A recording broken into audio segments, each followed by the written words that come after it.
রানী রাসমণির আবির্ভাব দিবস উপলক্ষে বিশেষ আয়োজন দক্ষিণেশ্বরে। মায়ের মন্দিরে বসি আমি অনাহুত একজন। রানী রাসমণির ২৩২তম আবির্ভাব দিবস উপলক্ষে শনিবার থেকেই শহরের বিভিন্ন প্রান্তে শ্রদ্ধার্ঘ্য অনুষ্ঠানের আয়োজন করা হয়েছে। রবিবার দক্ষিণেশ্বরে নাট মন্দিরে আয়োজন করা হলো রানী রাসমণি স্মারক সম্মান প্রদান অনুষ্ঠানের। উপস্থিত ছিলেন শিল্পী স্বাগতা লক্ষ্মী, ইতিহাসবিদ নৃসিংহ প্রসাদ ভাদুরী। পাশাপাশি প্রকাশ করা হয় বিশেষ রূপোর মুদ্রা। রানী রাসমণির ২৩২তম আবির্ভাব দিবস উপলক্ষে ভারতীয় টাকশাল থেকে একটি রৌপ্য মুদ্রা প্রকাশ করা হয়।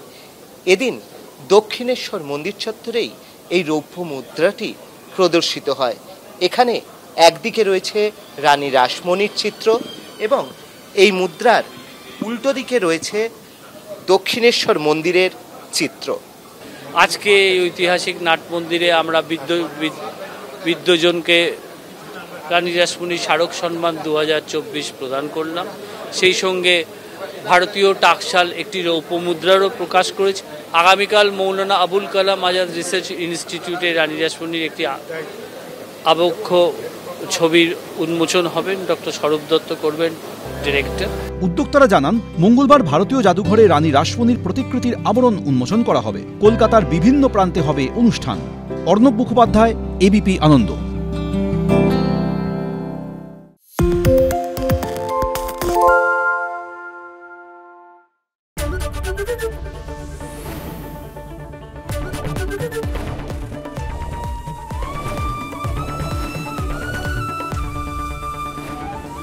এবিপি আনন্দ, এগিয়ে থাকে, এগিয়ে রাখে। বাংলা চেঁচামেচি চায় না, বাংলা খবর চায়।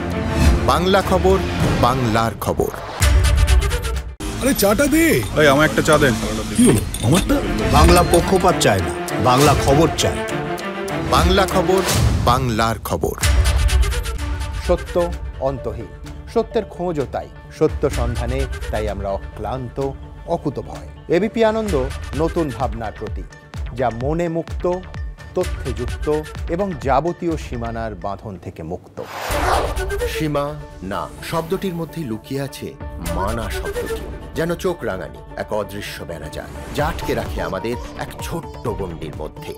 একমাত্র সঠিক খবরই গড়ে তুলবে এক মুক্ত সমাজ।